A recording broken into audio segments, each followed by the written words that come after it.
사계절 중 여름과 가을은 유독 소리로 기억되는 것 같습니다. 여름 매미 소리는 락가수 노래처럼 우렁차고 생생하게 기억되고, 요즘 들리는 가을 풀벌레 소리는 발라드 가수 노래처럼 감미롭고 잔잔한 화음을 만들어내고 있습니다. 지금 웅성웅성 소리가 들려서 혹시 당황하셨나요? 오늘은 조금 특별한 공간에서 청취자 여러분을 만나게 되었는데요. 루시의 별별 라디오 14마는 파주페어 북앤컬처 행사장인 서호정사에서 공개 방송으로 녹음되고 있습니다.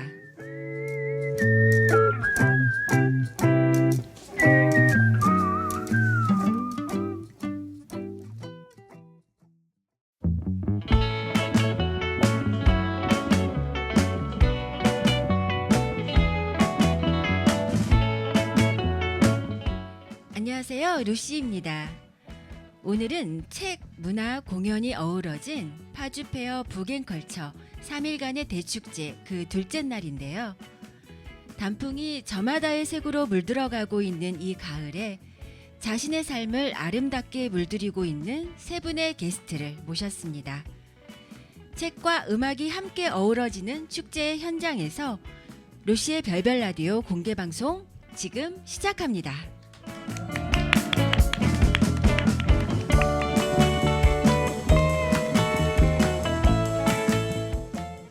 오늘 첫 번째 게스트는요. 매일 아침 7시에서 9시까지 청취자와의 친밀한 교감과 따뜻한 분위기를 만들어내며 많은 사랑을 받고 계신 분이죠. 93.9 CBS 음악 FM 김용신의 그대와 여는 아침을 진행하고 계신 아나운서 김용신님 모셨습니다. 어서 오세요. 네, 안녕하세요. 김용신입니다. 와, 여기 너무 좋네요. 제가 늘 산책하는 이 동네에 서호정사 많이 와봤지만 저는 여기서 공개 방송을 해본 적이 없습니다. 루시의 별별 라디오가 굉장히 부럽습니다. 아, 너무 아기자기하고 오늘 가을볕이 진짜 좋아서 약간 눈부시긴 하지만 너무 따뜻하고 춥지 않아 좋습니다. 제가 2006년 10월에 이사 와서 2025년 10월이니까 19년을 꽉 채웠습니다. 제가 이사 올 때는 행정구역상 파주시 교화읍 문발리로 이사를 왔고요. 이곳으로 이사가 제 삶에 굉장히 큰 변곡점이 되었기 때문에 제가 이사 온 이 10월을 굉장히 귀하게 여깁니다. 그래서 나름대로 개인적으로 기념을 하는데 마침 오늘 이 자리가 있어서 저한테는 굉장히 의미 있는 세리모니라는 생각이 듭니다. 오늘 제가 준비한 이야기는 제가 이곳에 19년 있었잖아요. 제 마음을 19년이나 이 동네에 딱 붙들어 둔 우리 동네 사람들이라는 제목이 될 것 같고요. 제가 앞서서 인생의 변곡점이 됐다고 말씀드렸는데 그래서 생각을 해봤어요. 무엇이 누가 나의 인생을 어떻게 바꿔왔을까 이런 생각을 하다가 몇몇 이웃들 생각이 나서 이웃들 이야기를 좀 나눠보려고 합니다. 사실 5개를 얘기할까 했는데 시간 관계상 제가 3개만 좀 나눠볼게요. 네, 2006년에 파주로 이사를 오셔서 19년째 살고 계신데요. 처음 파주에 왔을 때를 떠올리면 지금도 선명하게 그려지는 장면이 있을 것 같아요. 이 동네다 하고 마음을 빼앗겼던 결정적인 순간이 있었나요? 저는 있었어요. 그 순간이 너무나 명징하고 되게 뚜렷하게 기억에 나서 아주 눈에 선한 그 장면을 잊을 수가 없는데 제 마음을 이곳에 붙들어둔 첫 번째 이웃 이야기입니다. 제가 2006년 6월에 파주에 집을 보러 가겠다는 선배가 있어서 제가 재미삼아서 따라서 이 동네를 구경을 왔었어요. 근데 그때 첫 방문에 홀딱 반합니다. 가장 특별한 느낌은 이 동네에 오니까 왜 이렇게 숨이 잘 쉬어지지? 뭐 이런 생각이었어요. 나중에 생각해 보니까 2가지 이유 때문이었던 것 같은데 하나는 여기 동네에 딱 들어오면 이곳에 그때만 해도 논이 굉장히 많았습니다. 사방이 논이었어요. 근데 6월에 산들바람에 모내기 끝내고 한 달 정도 자란 어린 모들이 살랑살랑하게 초록초록하게 막 일렁이는데 그 모습이 너무나 힐링이었어요. 또 한 가지는 여기에 고층 빌딩이 하나도 없습니다. 그래서 하늘이 뻥 뚫려 있어서 그 하늘이 마치 내 것이 된 것 같은 그런 기분이었어요. 이 두 가지 이유 때문에 제가 뭔지 모르겠는데 이곳에 오니까 숨이 좀 잘 쉬어져라고 하는 느낌을 받았던 것 같습니다. 제가 사실은 그 당시에는 뼛속까지 도시녀였거든요. 도시에서 자라서 뭐 태어나기도 했고. 근데 이 특별한 느낌이 일주일이 돼도 2주일이 돼도 제 마음에서 사라지지 않자 제가 어느 날 혼자 이곳에 다시 한번 오게 됩니다. 그때는 비가 주룩주룩 내리던 주말 저녁이었는데 제 인생에 굉장히 중요한 장면을 하나 목격을 해요. 비가 주룩주룩 내리는데 한 가족이 작은 정원에서 촛불을 켜고 저녁밥을 먹고 있었어요. 내리는 비가 무엇이 대수냐는 듯 너무나 평온하고 안온한 그런 느낌이었는데 제가 그때 그 장면을 보고 엄청 충격을 받았습니다. 저런 삶이 있기는 있구나. 전 한 번도 제 인생에서 생각해보지도 못했고 한 번도 상상하거나 꿈꿔보지 못했던 그런 장면이었거든요. 그래서 제가 급히 계획을 수정했어요. 제 삶의 계획을. 목동 입성 계획을 물리자. 네, 그때까지만 해도 제가 저희 회사가 목동에 있는데 이 목동 안으로 이사하는 게 저의 작은 목표였거든요. 저기 들어가면 애들이 뭐 공부도 열심히 한다고 하고 아무튼 전 여기 들어가야겠다라고 하는 그런 목표로 살아왔는데 제가 그 장면을 보고 이거 아닌 것 같다. 그리고 저는 그때부터 다른 꿈을 꾸겠다라는 생각을 했어요. 그게 뭐냐면 비 오는 날 작은 정원에서 촛불을 켜고 가족들이랑 저녁을 먹어야겠다. 이게 제 삶의 목표가 됐습니다. 너무나 구체적이어서 저도 놀랐어요. 그래서 제가 그때 깨달았던 게 다른 삶을 알게 되면 나의 삶도 다르게 상상할 수 있구나라는 걸 깨달았습니다. 그리고 그 삶을 바꿔보겠다고 하는 그 마음이 이곳으로의 이주의 가장 큰 결정적인 이유가 되었습니다.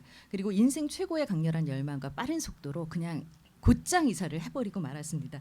결정적인 저의 선택을 도왔던 그 이웃이 바로 옆에 사는 저희 이분 아니고요.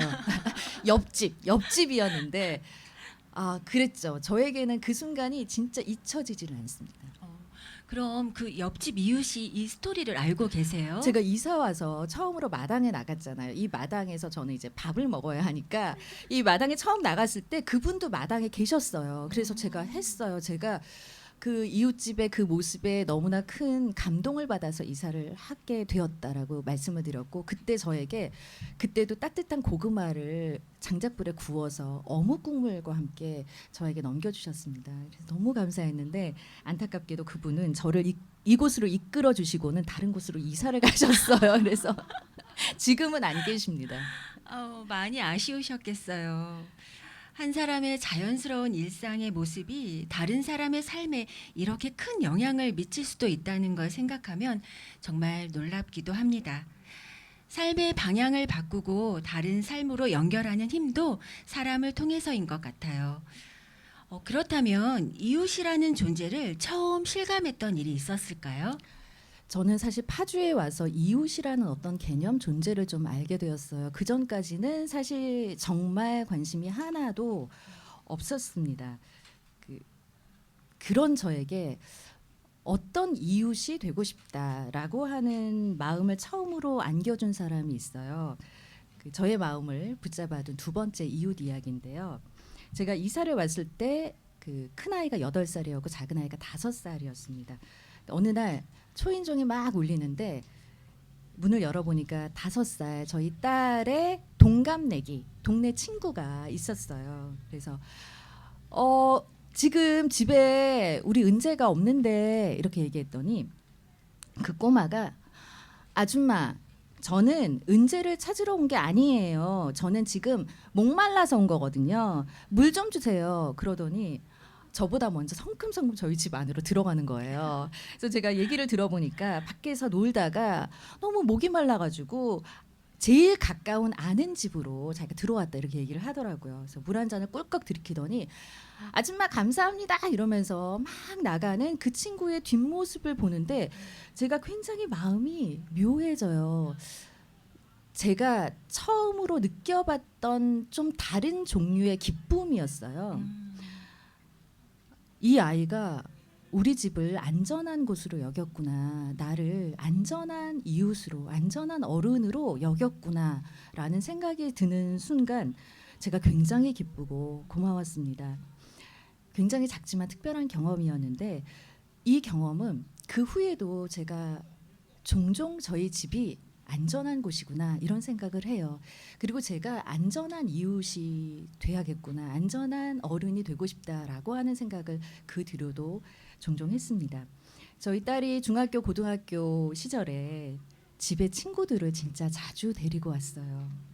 그러니까 이런저런 가정 문제, 그리고 성적 문제, 친구 문제, 학교 문제, 어려움의 친구들이 굉장히 많이 있잖아요. 근데 그런 어지러운 마음으로 사실 어디 마땅히 갈 곳이 그 또래에게는 없습니다. 근데 그때마다 딸이 저희 집으로 아이들을 좀 불러들였어요. 그래서 엄마, 누가 부모님한테 좀 많이 혼나고 싸워서 집을 잠깐 나왔는데 엄마 우리 집으로 데리고 와도 돼요? 엄마, 그 학교에서 누가 문제가 좀 있어서 많이 속상해하는데 우리 집에 데리고 와도 돼요? 엄마, 우리가 지금 놀러 나왔는데 사실 좀 한 바퀴 도니까 갈 데가 없어요. 엄마, 애들 데리고 집에 와도 돼요? 라고 물어볼 때마다 저희 집은 언제나 늘 오케이, 데리고 와라. 여기보다 안전한 곳이 어디 있겠어. 너희들에게 데리고 와라. 그래서 항상 오케이.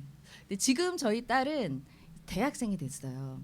대학생도 그쯤 되면은 갈 곳이 많이 있다고 생각하지만 또 대학생들이 늘 돈이 많거나 뭐 이게 상황이 좋지는 않잖아요. 지금도 엄마, 내 친구 누구가 너무 좀 힘든 일이 있는데 집에 데리고 와도 돼요? 라고 많이 묻습니다. 그러면 언제나 저는 오케이. 그리고 우리 딸이 없어도, 은재가 없어도, 집에 없어도 네가 언제든 놀러 와도 돼. 방 하나 내어줄 수 있으니까 쉬러 와라고 제가 그렇게 얘기를 해주거든요. 그때마다 제가 생각하는 게 이 옛날 기억이에요. 우리 집은 안전한 곳이잖아. 그리고 나는 안전한 이웃이고 안전한 어른이잖아. 우리 집에 와도 되지. 우리 집만큼 좋은 데가 어디 있는데 라고 생각합니다. 저는 이게 그때 우리 집에 놀러 왔던 5살 꼬마 이웃 덕분이라고 굳게 믿고 있습니다. 네, 안전하다는 것이 위험이 없다는 뜻이기도 하지만 존재를 따뜻하게 받아주는 의미이기도 하겠죠. 이 일을 계기로 안전한 어른이 되고 싶다는 마음이 생겼다고 하셨는데 우리 모두가 안전한 어른, 안전한 이웃이 되면 좋겠습니다. 이웃의 따뜻한 마음은 또 다른 사람을 바꾸기도 하는데요. 파주에서 지내며 이런 이웃이 있어서 참 다행이다 싶은 순간이 있으셨나요? 따뜻하다라는 표현은 좀 부족하고요. 저는 굉장히 은혜를 입은 이웃이 있습니다. 이게 제 마음을 붙들어둔 세 번째 이웃 이야기인데요. 그 딸아이가 중학교 1학년 때 첫 수학 시험을 앞두고 있던 때였습니다. 옆집에 그 현진이 엄마가 또 저희 집을 찾아왔어요. 현진이는 제 딸이랑 동갑내기 동네 친구예요. 같은 중학교에 다니고 있어요. 근데 그 엄마가 현진이는 지금 수학학원에 다니고 있어서 수학학원에서 무슨 중학교 지난 해에 나왔던 기출문제 이런 거를 이제 학원에서 주잖아요. 이런 거를 받아왔다 우리 현진이가. 그런데 은재는 수학학원에 안 다니고 있지 않냐. 그때 저희 아이가 수학학원에 안 다니고 있었습니다. 그러니까 이런 문제를 못 받았을 거 아니냐. 내일 시험인데 은재도 한번 이 기출문제를 풀어봤으면 좋겠다 하면서 지난해 기출문제를 저한테 건네주는 거예요. 근데 펼쳐보는데 자기 이제 현진이가 풀었던 거 막 있을 거 아니에요. 볼펜으로 막 연필 이런 걸 싹 다 지워가지고 왔어요. 볼펜은 화이트로 지우고 연필은 지우개로 지워서 그 기출문제를 저에게 건네주는 거예요. 이 문제지를 받아듣는데 진짜 눈물이 핑 도는 거예요. 제가 지금 생각해도 눈물이 핑 도는데 아니 세상에는 학원 정보 안 알려주는 엄마들 얘기만 세상에 가득하던데 아니 내가 무슨 복이 많아서 내가 이런 이웃을 만났을까 하는 생각이 들었고 심지어 같은 학교에 같은 학년이에요. 현진이랑 저희 딸은. 근데 경쟁적인 한국의 입시 교육에서 이런 비현실적인 아름다운 일이 있을 수가 있냐 이런 생각이 제가 스스로 들어서 저하고 저희 딸이랑 이 그 문제지를 앞두고 진짜 둘이 눈물 글썽글썽하면서 우리 잊지 말자 이 은혜 그래서 되게 다짐을 굳게 했습니다.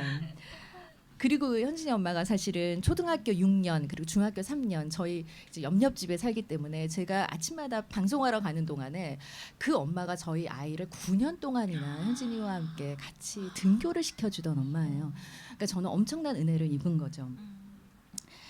딸이 중학교 고등학교 시절에 사실 좀 어렵거나 가정 형편이 어렵거나 또 공부가 굉장히 어려워서 힘들어하는 친구를 좀 많이 돕기도 했습니다. 중학교 때는 이제 중간고사 기말고사 앞두고 한 달 전부터 그 항상 저희 집에서 주말에 토일 1박 2일 공부를 시켜주던 아이가 있었어요.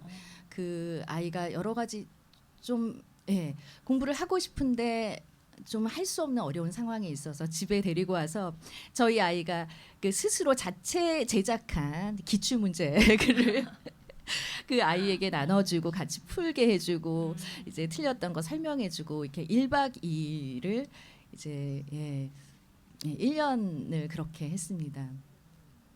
그리고 이제 지금 이제 수능을 앞두고 요맘때쯤 아이들은 자소서 쓰고 다 이제 보내잖아요. 자기 자소서 쓰고 나서 그 다른 친구들의 자소서를 좀 많이 봐주기도 하고 심지어 그걸 가지고 저희 남편이랑 저한테 와서 엄마 아빠가 좀 봐줬으면 좋겠다 이렇게 부탁을 하기도 했어요. 그러니까 학원의 도움을 받을 수 없는 아이들 그리고 엄마 아빠의 도움을 받을 수 없는 아이들도 굉장히 많이 있잖아요. 그래서 저희가 그 딸의 친구들을 이렇게 보고 도우면서 항상 그런 생각을 했거든요. 이것은 저희 딸이 친구들에게 필요한 것들을 도우면서 저도 그걸 보면서 이것은 현진 엄마의 은혜를 입었다는 것에서부터 비롯된 일이구나라고 생각합니다. 그리고 저와 딸은 그 얘기를 아주 많이 자주 하는 편입니다. 네. 경쟁이 치열한 현실 속에서도 그런 나눔이 가능했다는 게 참 특별하게 느껴지는데요. 누군가에게 받은 따뜻함이 또 다른 누군가에게 흘러간다는 걸 느낄 때 그게 바로 이웃의 힘이 아닐까 하는 생각이 듭니다. 제가 오늘 또 3가지 이웃 이야기를 전하면서 제가 하고 싶었던 이야기는 그런 거예요. 한 사람의 세계를 구성하는 것에 자기가 살고 있는 동네와 이웃이 반드시 들어간다. 저는 그렇게 확신하는 사람이거든요. 그러니까 한 마을에 살고 있는 사람들이 서로에게 얼마나 중요하고 결정적인 존재인가라는 이야기를 하고 싶었어요. 그렇게 흘러온 시간이 벌써 십수년이신데요.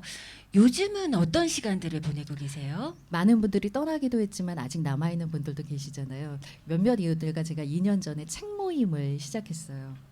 아이 키우면서 바빴던 시간은 다 지났고 이제 우리 여기에서 노년을 같이 살 텐데 절대 이사 가지 말고 우리 함께 살자라고 만날 때마다 막 약속을 받아내는 사이가 됐습니다. 그리고 제 마음에 늘 세워놨던 버킷리스트가 하나 있는데 제가 이웃이랑 같이 여행을 한번 떠나봤으면 좋겠다라는 생각을 했는데 얼마 전에 파리행 티켓을 끊었습니다. 그리고 내년 봄에 그 버킷리스트를 이룰 수 있을 것 같습니다. 그리고 사실 물리적으로 멀리 있는 친구나 가족보다 가까이에 있는 이웃이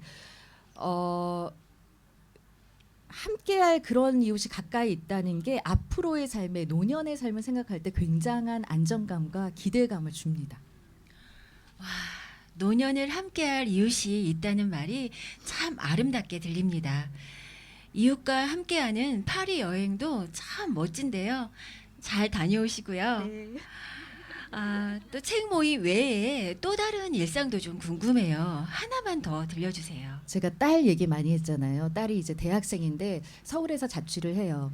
저희 딸은 맨날 이곳에서 살았기 때문에 늘 서울을 동경하는 정말 나는 서울에서 살고 싶다 이런 아이였는데 사실 자취하고 나서 들어와서 하는 얘기가 나는 이제 어른인데 지금도 어른이지만 나는 다시 여기로 돌아오겠다 이런 이야기를 하거든요.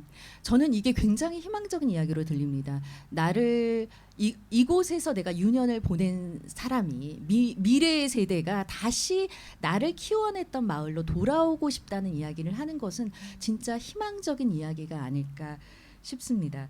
그리고 저희 딸이 돌아올 때 자기 친구들도 다 여기에 살게 하겠다 이런 얘기를 합니다. 그래서 심지어 저희 딸이랑 남자친구가 있는 그 커플은 여기에 집을 보러 왔어요. 자기 여기 그 저희 딸이 하도 얘기를 하고 걔도 이제 우리 집에 초청을 받아서 많이 오는 친구이기 때문에 남자친구랑 여기 살면 어떨까 하면서 다시 이제 왔는데 제가 진짜 웃으면서도 흐뭇하더라고요. 이 동네 좋은 동네다 이런 증거 아닐까 싶습니다. 네. 어린 시절을 보낸 이곳이 다시 돌아오고 싶은 동네라는 마음이 든다는 게 참 감동적입니다.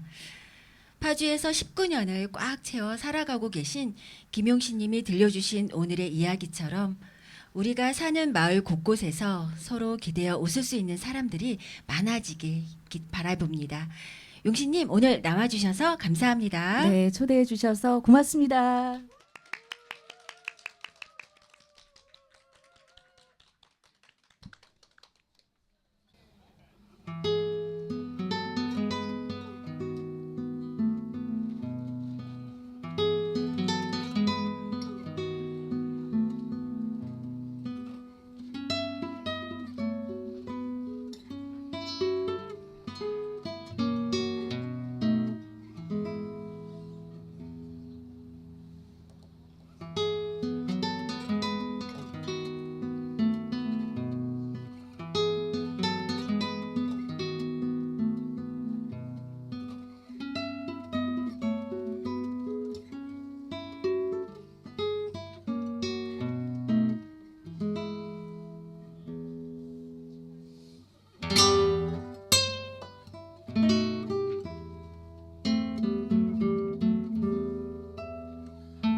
프란시스코 타레가의 라그리마 들으셨는데요. 이 곡을 연주해 주신 기타리스트 이선용님 나와주셨습니다. 안녕하세요. 안녕하세요.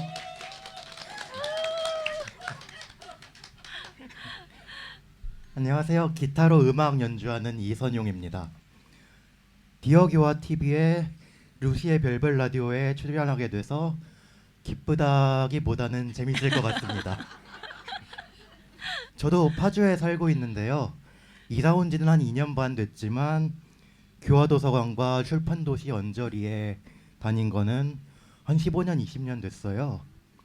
옆에 보이는 저 건물에서 친한 형이 출판사를 하고 있고 거기에 그랜드 피아노랑 여러 가지 의자랑 다 갖다 놔서 거기서 기타도 치고 피아노랑 클라리넷이랑 공연도 하고 그러다가 어쩌다 보니 저도 교화로 이사 오게 됐습니다. 네, 방금 연주해 주신 라그리마는 어떤 곡인지 좀 듣고 싶어요. 예, 방금 연주한 곡은 스페인의 기타리스트이자 작곡가 프란시스코 타레가의 곡이에요. 라그리마, 눈물이라는 곡인데요. 제가 가장 좋아하는 기타 곡이에요. 저는 예술이 그것만이 할 수 있는 무언가를 할 때 가장 의미 있고 아름답다고 생각해요. 예를 들면 오늘 책 축제니까 문학도 문학만이 할 수 있는 언어적으로 어떤 주제에 대해서 얘기할 수도 있고 영상이 없으니 텍스트만으로 상상하게 만드는 그런 지점을 잘 활용할 수도 있겠고요. 무용도 배경음악과 어우러져서 몸짓으로밖에 전달할 수 없는 무언가를 할 때 가장 의미가 있고, 제가 하는 음악도 물론 가사가 있는 음악이 또 있지만 순수 음악만 가지고 이야기하자면 오케스트라는 수십 대의 악기가 뿜어내는 에너지도 있을 것이고, 그 수십 대의 악기가 아주 작게 여리게 연주했을 때 그 상황에서 낼 수 있는 특별한 감정도 있을 거고요. 저도 기타를 치면서 기타만이 할 수 있는 특별한 무엇인가가 뭘까 했을 때 제 생각에 가장 기타적인 곡을 쓰는 작곡가가 프란시스코 타레가라고 생각합니다. 그 중에 가장 기타적인 곡이 라그리마고요. 그래서 기타적인 게 뭐냐, 그 얘기를 제가 안 했는데, 그걸 설명하고 나서 연주를 했으면 아마 훨씬 잘 전달되지 않을까 할 수도 있지만, 그걸 말로 하게 되면 여러분들은 이미 기타만이 할 수 있는 것을 온전히 느낄 기회를 잃어버린 거기 때문에 일부러 이야기를 안 하고 연주만 했습니다. 네, 기타만이 연주해 줄 수 있는 느낌이라고 하셨는데 연주 정말 잘 들었습니다. 그런데 선용님, 기타도 여러 종류가 있잖아요. 어떤 계기로 클래식 기타를 하게 되셨어요? 엄마 뱃속에서부터 음악을 많이 들었어요. 사실 들었다기보다는 들린 거죠. 진짜 그냥 항상 들었어요. 밥 먹을 때도 듣고 안 먹을 때도 듣고 가끔은 잘 때도 들렸고요. 심지어 화장실에 가서 문을 닫아도 들렸어요. 그게 좋다 싫다가 아니라 그냥 원래 그런 줄 알았어요. 장르도 뭐 현대 아방가르드 음악 빼고는 다 들었고요. 지금은 그걸 제일 좋아해요. 클래식도 유럽 음악, 미국 음악 듣고 집시 음악도 듣고 남미랑 아프리카 음악도 듣고 가요랑 트로트랑 뭐 댄스 음악이랑 듣고 아버지 손잡고 완창판 소리 공연도 보고요. 그냥 다들 그런 줄 알았어요. 기타는 이제 5학년 때 원래 통기타 치면서 노래하거나 일렉기타에서 무대에서 하면서 멋있게 하는 그런 걸 상상하면서 기타를 배우고 싶다 부모님께 말씀드렸더니 아버지가 인터넷을 찾아보시고는 클래식 기타 3개월 하고 통기타 한 달 하는 게 통기타 넉 달 하는 것보다 기본기도 생기고 훨씬 잘한다더라. 그래서 학원에 등록하고 클래식 기타를 배우기 시작했어요. 그리고 지금까지 빠져나오지 못했죠. 그럼 그때 클래식 기타 학원에 발을 들이면서 전공으로 이어진 건가요? 원래는 할 생각이 전혀 없었어요. 중간에 어떤 선생님들이 권유를 하시기도 했는데 그때마다 단칼에 저는 안 합니다. 그래서 학원 다니다가 그 학원 선생님이 이제는 학원에서는 잠깐 해서는 실력이 늘기 힘들겠다. 개인 레슨을 해라 그러셔서 그만뒀다가 또 좀 있으니까 초딩 때인데 생각나더라고요. 그래서 또 쫄라가지고 개인 레슨을 받았죠. 개인 레슨 하는 김에 선생님이 콩쿨도 한번 나가봐라 하셔서 1등도 하고 입상도 하고 광탈도 하고 하다가 고등학교 2학년에서 3학년 넘어갈 때쯤에 한번 해보자 하는 그런 마음이 들어서 전공 준비를 했는데 그때 부모님은 좀 반대를 하셨어요. 그래서 딱 한 번만 집에서 전철 타고 한 번에 가는 학교 딱 한 군데만 보겠다. 그래서 그게 어떻게 합격해서 여기까지 왔습니다. 와, 대단하십니다.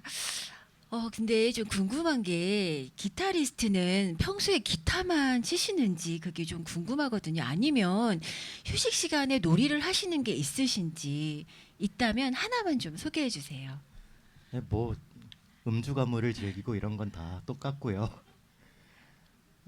또 음악을 하니까 공연도 많이 보고 하는데 제가 고3 때 영화랑 미술 전시랑 뭐 공연 티켓을 다 모았더니 고3 때도 100개가 넘더라고요. 그래서 대학 다닐 때도 항상 그랬고 오늘은 특별히 제가 되게 좋아하는 놀이를 한번 같이 해보려고 준비해 왔어요. 이거는 제가 직업병이기도 하고 그냥 제가 특이한 걸 수도 있는데 전 소리에 되게 예민하거든요. 민감하고. 그래서 어딜 가든 주변에서 나는 소리를 들어요. 저희 학교가 서울 예술의 전당 안에 건물 하나를 쓰고 있는데 그러면은 뭐 학교 끝나고 좀 연습하다가 공연 하나씩 보고 오고 또 어떨 때는 중간에 시간이 빌 때 공강이 있을 때 미술관 가서 전시를 보고 그랬는데 어떤 날은 전시가 되게 좋아서 다음 날 또 갔어요. 다음 날 또 가서 했더니 다 본 거잖아요, 어제.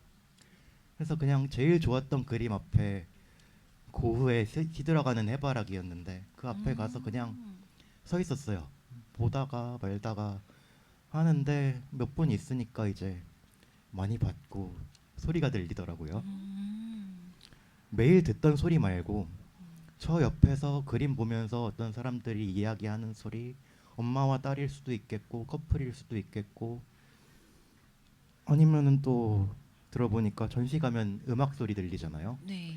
가까이에서 들리는 이쪽의 음악 소리, 저 멀리에 있는 다른 분위기의 공간에서 나는 그 음악 소리도 좀 멀리 들리고 또 고흐에 대해서 다큐멘터리 틀어주는데 거기서 말하는 소리도 저 멀리서 조그맣게 들리고 사람들 그림에서 그림으로 넘어갈 때 발 끄는 소리, 운동화 소리인지 하이힐 소리인지 뭐 구두 소리인지 그런 것도 다 다르게 들리고요. 그래서 그때 들어보고서는 이게 참 좋다. 음악이랑 똑같구나.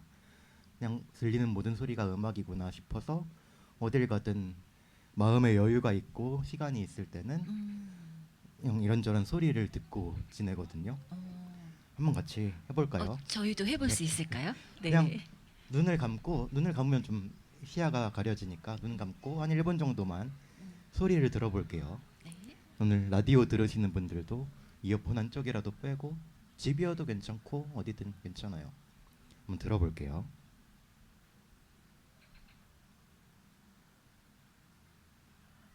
지금 여기서는 저쪽 뒤에 차 지나가는 소리가 들리는데 왼쪽에서 오른쪽으로도 가고 오른쪽에서 왼쪽으로도 가고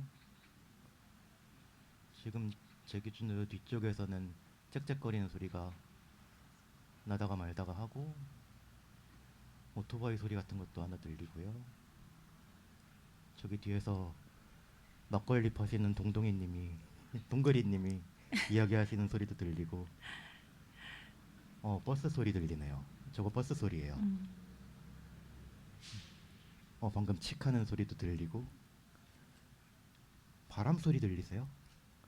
바람 소리가 뭐 바람 소리요? 예, 나뭇잎 부딪히는 소리인지 아니면 건물에 지나가면서 나는 소리인지 한 것도 다 들리는데 저기서 웃는 소리 들렸다.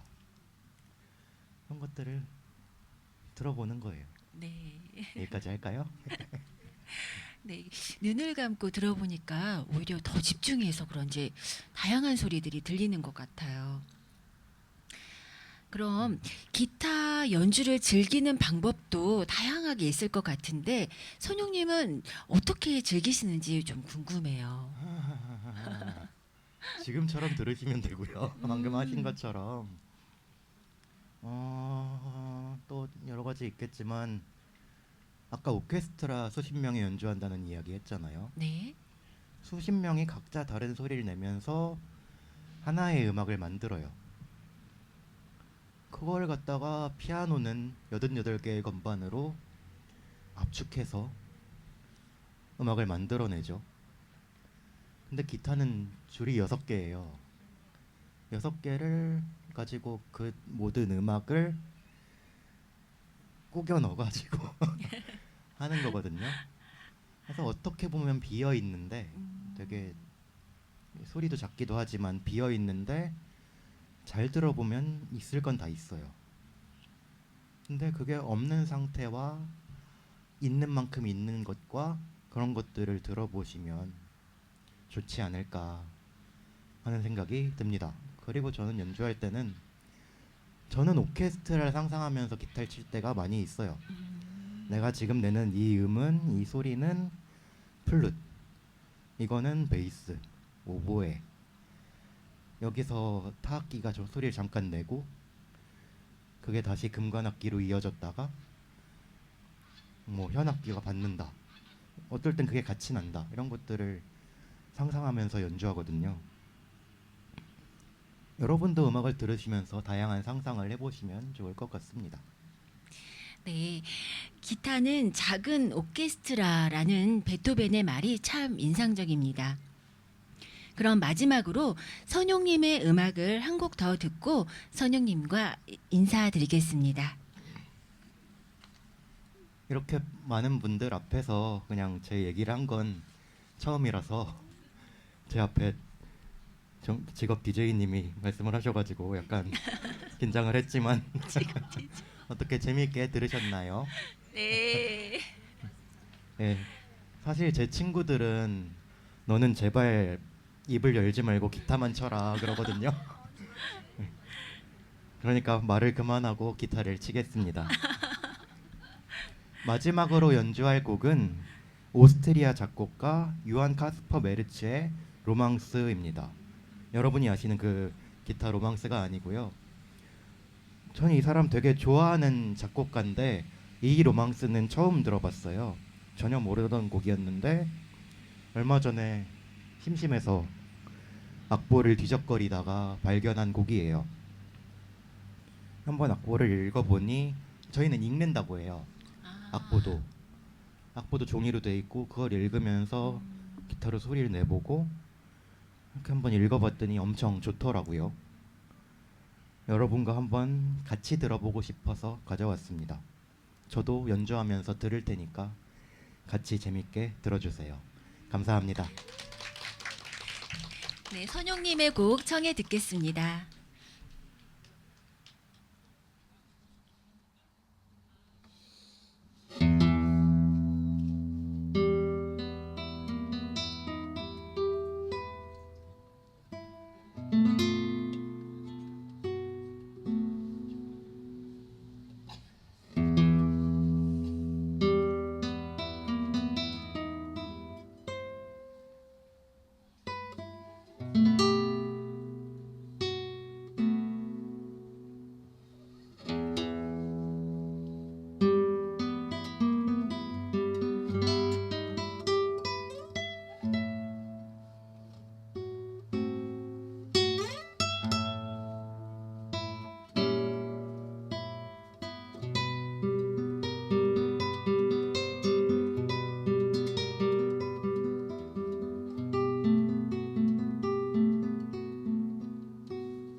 지금 앵콜이 막 쏟아지고 있는데요. 한 곡만 더 부탁드려도 될까요? 이번에는 아마 클래식 기타라는 말을 들으면 떠오르는 로망스를 그 로망스를 하겠습니다. 아까 하던 얘기 중에 기타를 어떻게 즐기면 좋으냐, 그게 여러 가지 있겠지만 저는 되게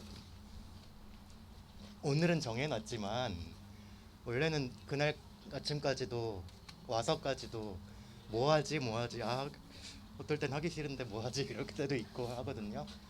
그리고 연주를 시작해도 제가 어떻게 할지 몰라요. 오늘은 그냥 재밌게 제가 연주하는 방식의 로망스 여러 가지를 섞어서 한번 해보겠습니다.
네, 연주해주신 이선용님께 큰 박수 부탁드립니다.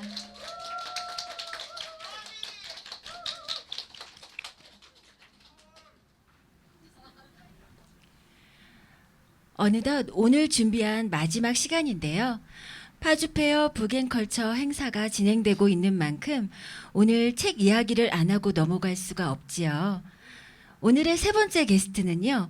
인간의 어두운 면을 예리하게 포착하는 소설가시죠. 하바롭스크의 밤, 당신에게 죽음을 등을 쓰신 유재영 작가님 나와주셨습니다. 감사합니다. 이렇게 멋진 공간에 초대해 주셔서 감사하고요. 파주에서 읽고 쓰고 또 일도 하는 유재영입니다. 네, 어서 오세요. 점호 책방 그리고 파주 도서관과도 인연이 있으시다고 들었는데요. 좀 얘기 좀 해주세요.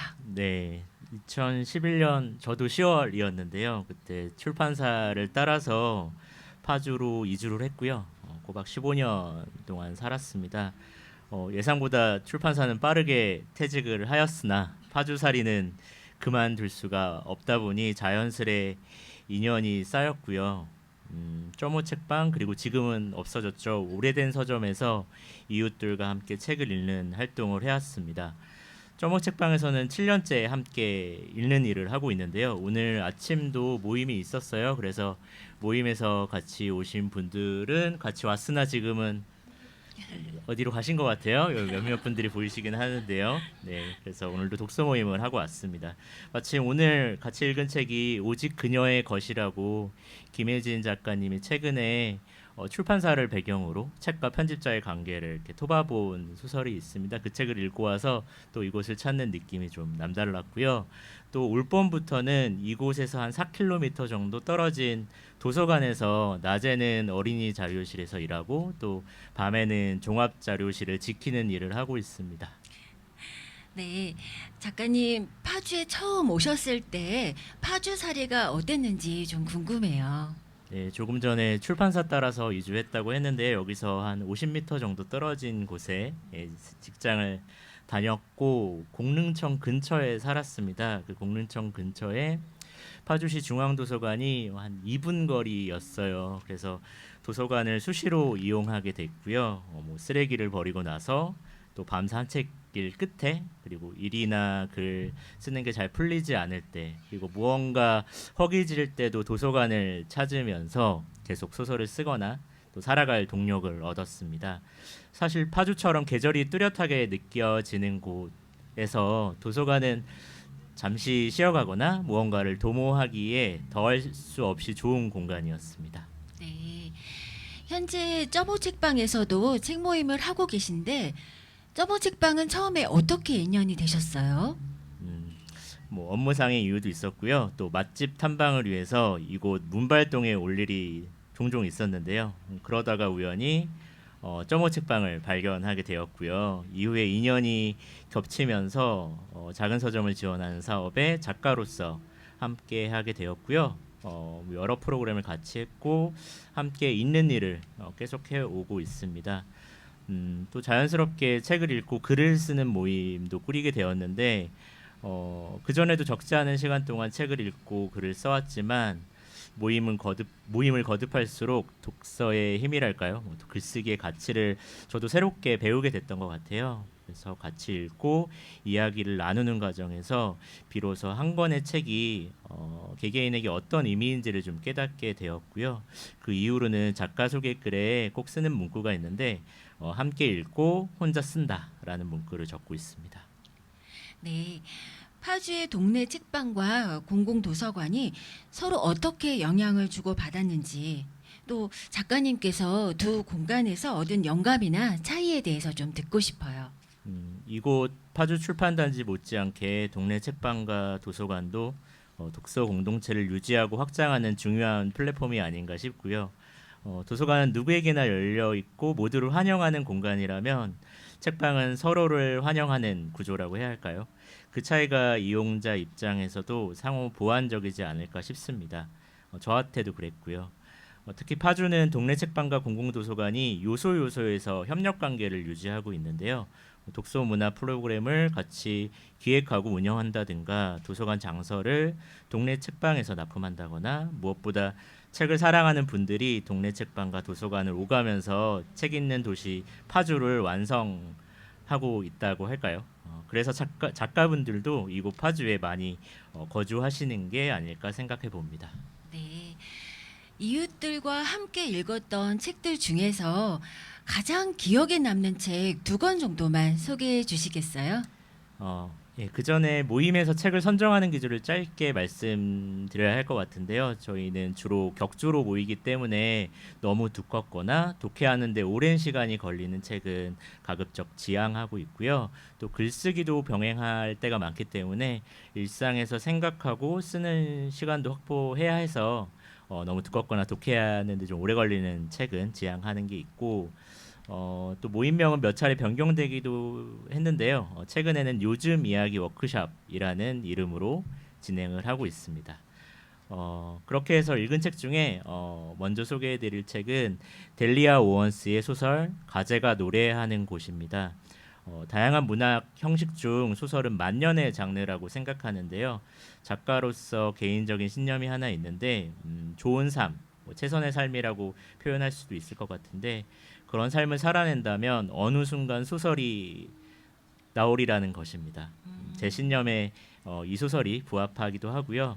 이 책은 생태학자 델리아 오원스가 70에 가까운 나이에 출간한 첫 소설입니다.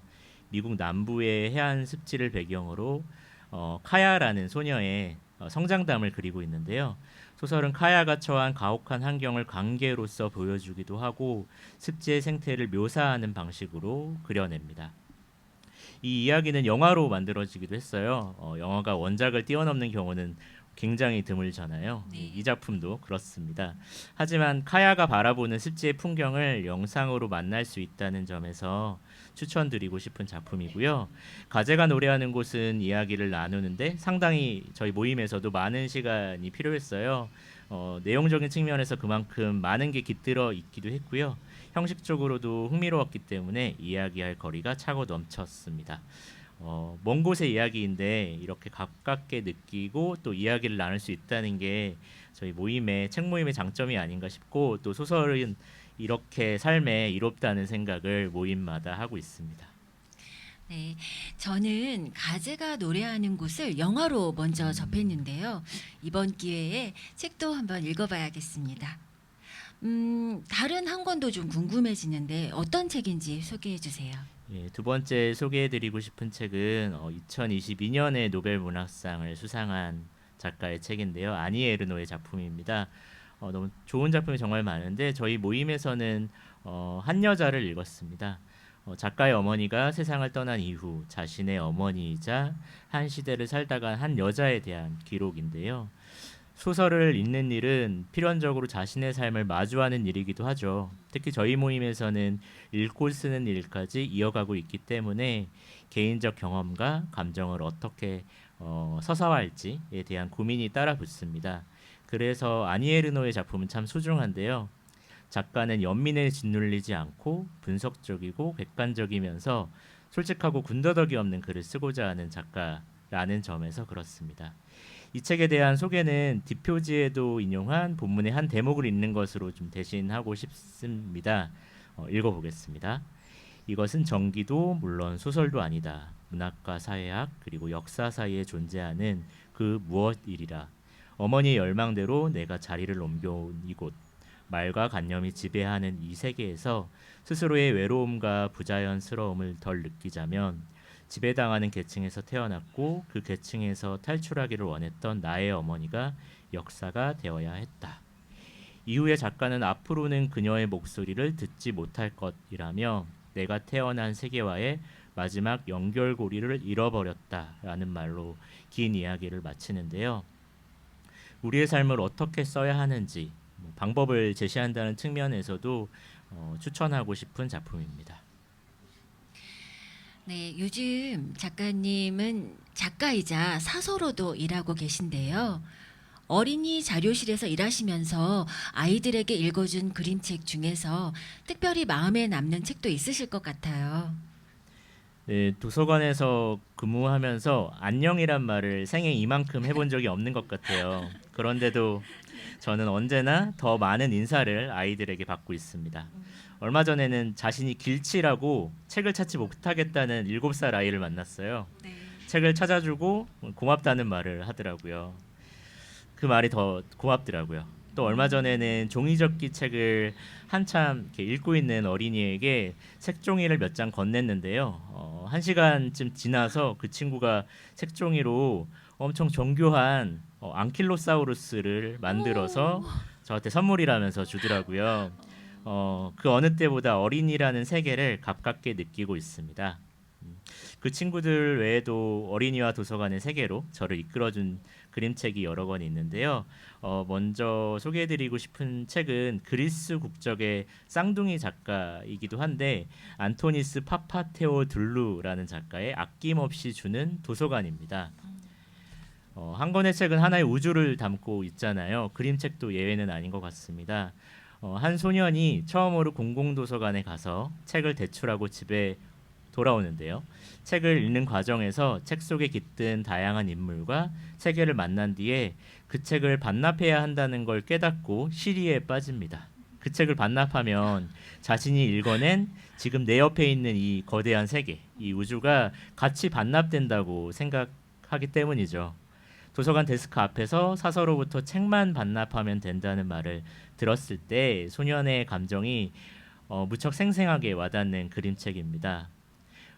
또 저는 어린이 자료실 사서로서 격주로 근무하면서 격주로 목요일마다 아이들에게 책을 읽어주는 프로그램을 진행하는데요. 처음 도서관에 와서 아이들에게 어떤 책을 읽어주어야 할지 이 책을 발견했어요.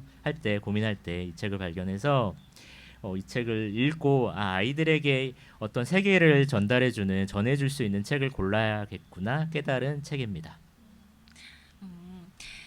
그림책이지만 어른들에게도 울림을 주는 책도 많잖아요. 한 권 소개 부탁드릴게요. 네, 조금 전에 목요일마다 격주로 목요일에 책을 읽어주는 프로그램을 진행한다고 말씀드렸는데요. 다음 주에 읽을 책이 메리 린 레이 작가의 딱 맞는 돌을 찾으면이란 제목의 책입니다. 루시님 말씀대로 어떤 그림책은 어른들이 더 큰 효용을 얻기도 하죠. 도서관에서 근무를 하면서 새삼 깨달은 것 중 하나는 정말 다양한 분들이 도서관을 찾는다는 거였습니다. 장애인, 비장애인 모두 서가에서 책을 꺼내 책을 읽고 글을 쓰고 그림을 그립니다. 도서관의 가치를 인식하면서 그 공공성이 거리에, 광장에, 지역사회 모든 곳에 들어앉기를 바라는 마음을 품어보는데요. 딱 맞는 돌을 찾으면은 딱 맞는 돌을 찾는 과정에서 발견과 깨달음의 의미를 조용히 사색하게 만드는 책입니다. 나에 대한 끊임없는 탐험과 탐구를 지속할 수 있도록 용기와 영감을 주는 그런 그림책이고요. 동시에 정말로 단단한 마음이라는 게 무엇인지 그 단단함이 어떤 여정을 거쳐서 형성되는 것인지를 감각적으로 느낄 수 있도록 도와주는 책이기도 합니다. 계속해서 함께 읽고 쓰는 삶을 위해 앞으로 계획하고 계신 일이나 청취자들에게 전하고 싶은 말씀 있으실까요? 네, 앞서 짧게 말씀도 드렸지만 소설 읽는 일이 우리 삶에 참 이롭다는 말을 드리고 싶어요. 저는 점호 책방에서 열리는 독서 모임에 계속 참여하고 있고요. 계속 이어갈 예정입니다. 관심 있으신 분들은 점호 책방에서 공고를 보고 참여해 주시기를 바라고요. 또한 제가 일하는 도서관에서도 저녁을 지키는 사서로서 독서 모임을 계획하고 있습니다. 오는 11월을 시작으로 또 여건이 허락된다면 계속해서 함께 읽는 일을 해나갈 예정이니까요. 또 관심 있으신 분들은 파주시 도서관 홈페이지에서 내용을 확인해 주시면 되겠습니다. 작가님께서 새 장편 소설을 출간하신다고 들었어요. 어떤 책인지 좀 들려주세요. 네, 사실 이 자리에 홍보 겸 나왔고요. 바로 다음 달 11월 17일에 새 장편 소설을 출간합니다. 오래된 집이 주요 배경으로 등장하는데요. 이 서호정서와도 조금 닮은 점이 있는 것 같아요. 그 집은 일제강점기에 불을 축적한 이가 마을의 당산나무를 베어서 아이들의 무덤인 애장 옆에 지은 일본식 가옥입니다. 그 집을 중심으로 세 개의 시간대가 교차하면서 만들어내는 일종의 공포 소설입니다. 이번에도 저 같이 함께 읽는 분들이 없었으면 쓰지 못했을 이야기이고요. 11월 17일에 출간되는 유재영 작가님의 새 장편 소설 무척 기다려집니다. 북토크 때도 꼭 가고 싶은데요. 작가님 오늘 귀한 시간 나와주셔서 감사드립니다. 네, 귀한 시간 함께해 주셔서 감사합니다.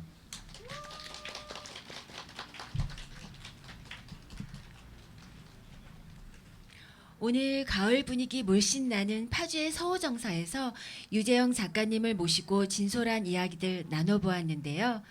오늘 작가님과 나눈 이야기들이 마치 이곳 파주의 산책로를 천천히 걷는 시간 같았습니다.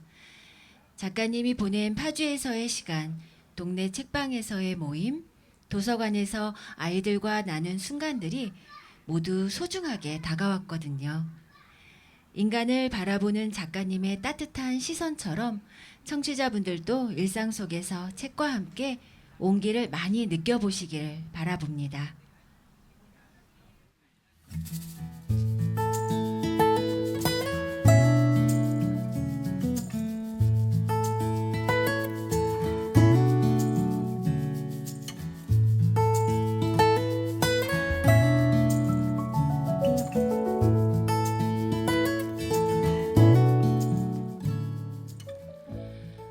어젯밤 소풍 가기 전날처럼 설레였는데요.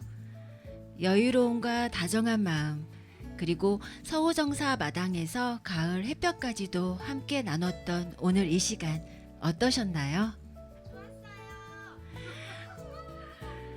사소한 말 한마디가 위로가 되듯이 여러분들에게 무겁지 않게 다정하게 위로가 되는 시간이 되었길 바랍니다.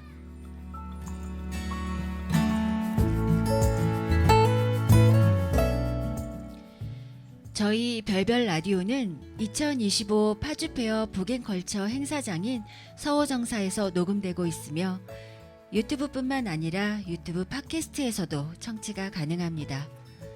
제작의 디어교아 TV, 녹음 기술의 이혜범, 구성 작가의 박경희, 행사 진행의 정민영, 게스트의 김용신, 이선용, 유재영, 진행의 루시 서윤경이었습니다.